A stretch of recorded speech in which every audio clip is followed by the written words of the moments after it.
Mga kabrigada, 6 sa 71 piraso ng buto na narecover mula naman sa Taal Lake ay posibleng human bones o buto ng tao. Ayon po yan sa inisyal na pagsusuri ng Philippine National Police Forensic Group. May 18 kaanak na rin ng missing sabungero ang nakuhanan na po ng DNA samples. Para sa karagdagang detalye, Brigada Kath Austria, ibrigada mo! Brigada! Lumalabas sa inisyal na pagsusuri ng PNP Forensic Group na 6 sa kabuang 71 piraso ng mga buto o samples na na-recover sa Taal Lake ay posibleng buto ng tao o human bones. Ito'y kaugnay pa rin sa kaso ng mga nawawalang sabungeros. Ayon sa Forensic Group, very challenging ang proseso dahil ang mga buto ay nababad sa tubig at karamihan sa mga ito ay maliliit. We received 91 samples po ng buto.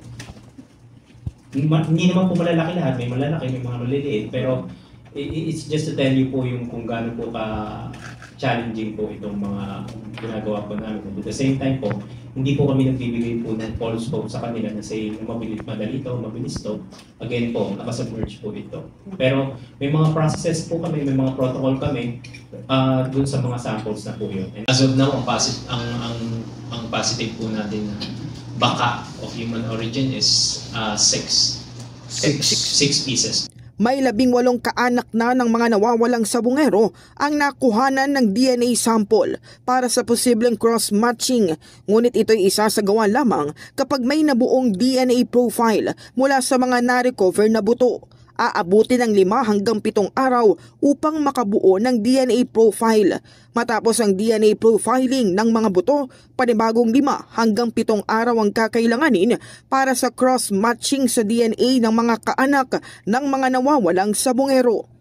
If naka-generate po ako ng bones 5 to 7 days, then that I will start po yung pag-process ko doon sa mga kamag-anak. Cross-matching. And how long will it take? Another 5 to 7 days. Sa kabila ng proseso, patuloy na tinitiyak ng Forensic Group ang integridad ng resulta sa gagawing pagsusuri sa mga buto. Pasa naman po kami sa galing at talino at sensya ng PNP Forensic Group. Kasi karamihan po na nandito sa PNP Forensic Group ay train at dalubhasa po sa medisina, science at sa mga iba't ibang larangan ng examinations, especially po sa DNA examination. In the heart of changing lives, ako si Brigada Kath Austria ng 105.1 Brigada News of Manila, the Music and News Authority.